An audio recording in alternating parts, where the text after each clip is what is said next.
दिल्ली में बीजेपी सरकार की अटकलें जोरों पर हैं, लेकिन इन सारी अटकलों के बीच इस सवाल को लेकर बहस तेज हो गई है कि बहुमत के लिए जरूरी 34 सीटों का जुगाड़ बीजेपी कैसे करेगी। 34 का आंकड़ा इसलिए क्योंकि 70 सदस्यों वाली दिल्ली विधानसभा के 3 बीजेपी विधायक लोकसभा चुनाव जीतकर संसद पहुंच गए हैं। इसीलिए विधानसभा की मौजूदा 67 की ताकत के मुताबिक बहुमत के लिए 34 विधायकों की जरूरत है। दिल्ली में बीजेपी के पास अकाली दल के एक विधायक को मिलाकर कुल 29 विधायक हैं। आम आदमी पार्टी के 27, कांग्रेस के 8 और अन्य 3, जिनमें आप से निकाले गए विनोद कुमार बिन्नी भी शामिल हैं।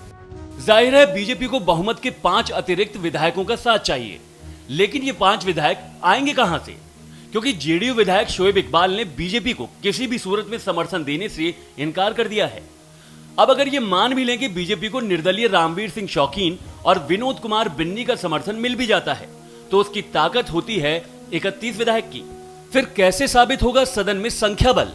ऐसे में एक रास्ता है दूसरी पार्टियों के विधायक तोड़ने का, लेकिन वो भी आसान नहीं, क्योंकि अगर आम आदमी और कांग्रेस व्हिप जारी कर देती है तो बीजेपी के पक्ष में वोट करने वाले उनके विधायकों की सदस्यता रद्द हो जाएगी। अब कांग्रेस हो या आप, दोनों में से किसी एक के भी 2/3 विधायक तोड़ना बीजेपी के लिए मुमकिन नहीं लगता।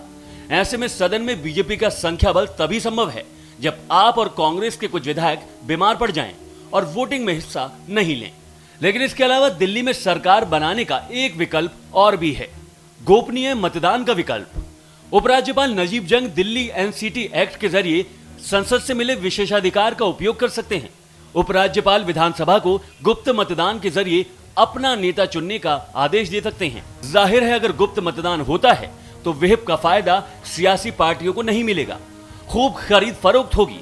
और इस पूरे सियासी खेल का एक दिलचस्प पहलू यह भी है कि कम सीटों के बावजूद बीजेपी गुप्त मतदान के लिए तैयार बताई जाती है।